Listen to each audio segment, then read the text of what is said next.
Banyak pelaku UMKM berpikir, tahun 2026 nanti itu adalah waktunya digital full total.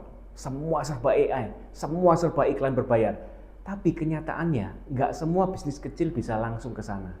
Faktanya ini, 7 dari 10 UMKM di Indonesia masih struggling di dua hal. Budget marketing terbatas dan gagal konsisten bikin konten atau promosi. Jadi di video ini, saya mau tunjukkan strategi marketing yang realistis, relevan buat UMKM di tahun 2026. Bukan yang muluk-muluk ya, tapi yang bisa langsung dipraktekkan bahkan dengan budget kecil.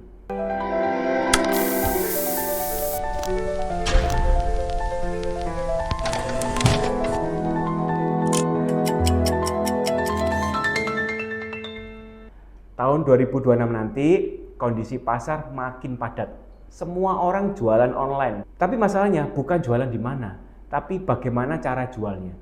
Sekarang algoritma itu makin pintar, platform seperti TikTok dan Meta makin fokus ke konten yang relevan, bukan sekedar yang rame ya. Jadi buat UMKM tantangannya bukan cuma punya produk bagus, tapi punya strategi komunikasi yang otentik dan berkelanjutan. Isu besar yang bakal muncul tahun depan adalah kenaikan biaya iklan digital, CPC atau CPM-nya meningkat. Kemudian penurunan jangkauan organik konten, karena platform makin kompetitif ya tentunya.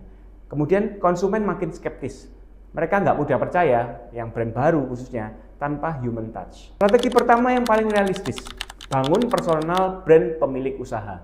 Di 2026 nanti, orang beli itu bukan cuma karena produk, tapi karena mereka suka sama siapa yang jual.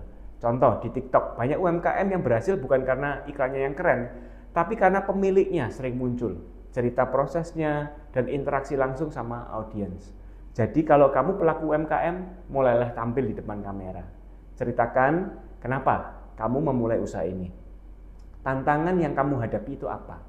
Testimoni pelanggan yang kamu punya berikan secara real. Karena cerita manusia selalu menang dari sekedar promosi. Strategi kedua, bangun komunitas kecil, bukan follower yang besar. Tahun 2026, algoritma makin mengarah ke interaksi, bukan reach, jangkauan ya. Jadi kalau kamu bisa membangun 100 orang pelanggan yang loyal dan aktif berinteraksi, itu jauh lebih kuat, lebih powerful dari 10.000 follower tapi pasif semua. Caranya, buat grup-grup WA khusus pelanggan setia. Bangun loyalty program sederhana. Misal beli 5 kali dapat voucher 1 kali. Ajak pelanggan share pengalaman mereka pakai produk kamu. Dengan cara ini, kamu bukan cuma jual produk, tapi juga bangun brand trust. Strategi ketiga, micro content dan storytelling. Sekarang konten yang panjang itu kalah loh kalau itu tidak relevan. Tapi konten pendek yang nyentuh emosi yaitu bisa viral tanpa iklan. Ada contoh nyata nih, ada UMKM jual minuman lokal di Surabaya. Mereka bikin konten 15 detik. Bapak saya dulu jualan di pinggir jalan, sekarang sudah punya 3 cabang. Simple, tapi cerita itu relate dan mengundang rasa kebanggaan secara lokal. Strategi keempat, pakai data kecil untuk keputusan yang besar. Kamu nggak perlu punya tools yang mahal, cukup perhatikan insight ya dari TikTok atau Instagram. Konten mana yang paling disukai, jam posting mana yang paling aktif, produk apa yang paling sering dibeli ulang. Data sederhana ini bisa bantu kamu untuk tentukan strategi promosi berikutnya. Ingat, yang realistis itu bukan yang paling canggih, tapi yang paling konsisten membaca data-data kecil dan bertindak secara cepat. Jadi kesimpulannya, strategi marketing itu yang realistis seperti apa untuk UMKM di 2026? Itu bukan tentang punya budget besar atau tools yang canggih, tapi tentang bangun kepercayaan lewat personal brand. Fokus ke komunitas kecil yang loyal, dan analisa data-data kecil secara konsisten.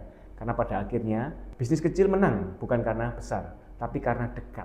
Kalau kamu suka insight kayak gini, jangan lupa klik like, subscribe. Sampai jumpa di video berikutnya dan semoga bisnismu makin realistis tapi tetap luar biasa. Saya DSW, Dr. Sandi Wahyudi, CEO SLC Marketing, founder komunitas bisnis keluarga Konepedia. Keep stupid to grow deeper.